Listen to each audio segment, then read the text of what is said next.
చిత్తూరు నగరంలోని పీవీకేఎన్ ప్రభుత్వ డిగ్రీ కళాశాలకు విద్యాపరంగా ఐఎస్ఓ స్టాండర్డ్ అవార్డు వచ్చినట్లు ప్రిన్సిపల్ జీవన్ జ్యోతి తెలిపారు. ఆమె మీడియాకు వెల్లడిస్తూ 2018లో స్వయం ప్రతిపత్తి కలిగి విద్యాపరంగా 98% ఫలితాలు సాధించి పచ్చదనం పరిశుభ్రతలో ఉన్నత ప్రమాణాలు కలిగి ఉన్నందున ఐఎస్ఓ అవార్డు ప్రదానం చేసినట్లు తెలిపారు. ఈ కార్యక్రమంలో ఇన్ఛార్జి ప్రిన్సిపల్ మీరా సాహెబ్ అధ్యాపకులు పాల్గొన్నారు. మా కళాశాలలో ఎస్సీ ఎస్టీ ఓబీసీలు నియర్లీ 98% స్టూడెంట్స్కి మేము సీట్స్ అందుబాటులో ఇస్తున్నాము. అందువల్లే మనకి ఈ మధ్య ఐఎస్ఓకి సంబంధించిన ప్రొవైడింగ్ ఎడ్యుకేషనల్ సర్వీసెస్ కింద అవార్డు లభించింది. అదే కాకుండా implementation of greenery and environmental promotion activities మరియు ఇంప్లిమెంటేషన్ ఆఫ్ ఎనర్జీ సేవింగ్ ప్రాక్టీసెస్కి సంబంధించి కూడా మనకి అవార్డు లభించింది.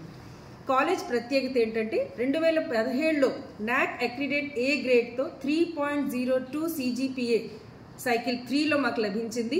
అదే కాకుండా 2018లో యూజీసీ అటానమస్ స్టేటస్ వచ్చింది. 2022లో నోడల్ రీసోర్స్ సెంటర్గా గుర్తింపు పొందింది.